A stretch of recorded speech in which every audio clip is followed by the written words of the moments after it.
Welcome to part 3 in my series on getting your financial house in order. In the introductory video, I explained that there are a number of things that I feel are important for people to consider before they retire, or even if they're retired, things not to be ignored. In part 2, we started going into the list and building the foundation, setting your goals, creating a solid retirement income plan, and reviewing investments.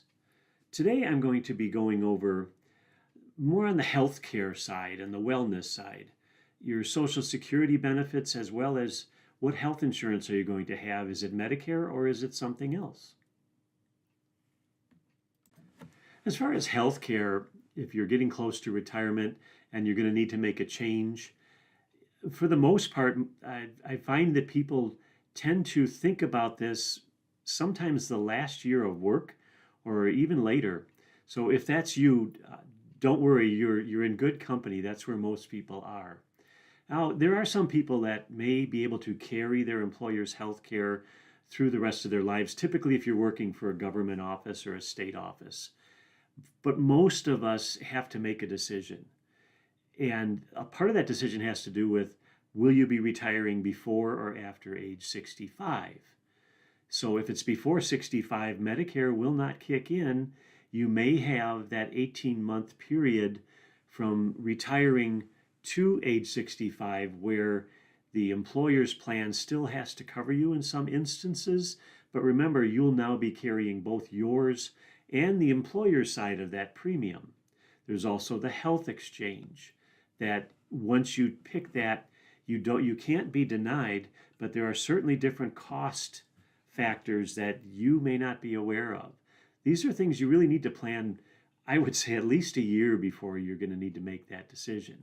If you're already 65, you probably realize that you had to sign up for Medicare, or you were automatically signed up for Medicare if you were already on Social Security by the time you were age 65. If you were working and still not signed up and now you turn 65 or you're about to, think about doing this, the signing, at least 3 months before you actually are age 65. Now, there are a lot of layers to Medicare and not enough time in this video to go over them, but just keep in mind that timetable. Think about this, the signing up at least 3 months before you're age 65, and understand that you have choices. You have a Medicare Part A, B, and potentially Part D with a gap filler or a Medicare supplement. That's one option. There are Medicare Advantage plans that kind of take care of all of that in one, but they do cover different things. They cost different amounts, and whether or not you travel, whether or not your health is good and you might need a lot of care, are important points to consider. Another final point to consider that I'll bring up today is that if you do pick one option and a year or two later you change your mind to pick up another Medicare option, maybe from Medicare Advantage to Medicare, there may be health questions that you didn't realize are subjecting you to a different type of care than you had anticipated. So that first decision when you retire at age 65 or later is an important one. Okay, on to Social Security. Let's see if I can talk about this and give you some salient points about making a decision on Social Security income without taking an hour. I think I'm up for the challenge. The most overriding point I think I would like to address is the fact that making that decision for Social Security income, whether it's an individual or a couple, really has to do with you. It's not an article you read, it's not a seminar you go to or a webinar you watch. What about you, or what about the two of you? Have you saved up a lot of money? What kind of expenses are you going to have? How long do you expect to live based on heredity or your own health? So part of it is taking income now, part of it is waiting and taking more income later, but there's also a survivor benefit. If you are a couple and one of you were to pass away, remember that the surviving partner will eventually inherit, in effect, the higher of the two benefits. That's how it calculates.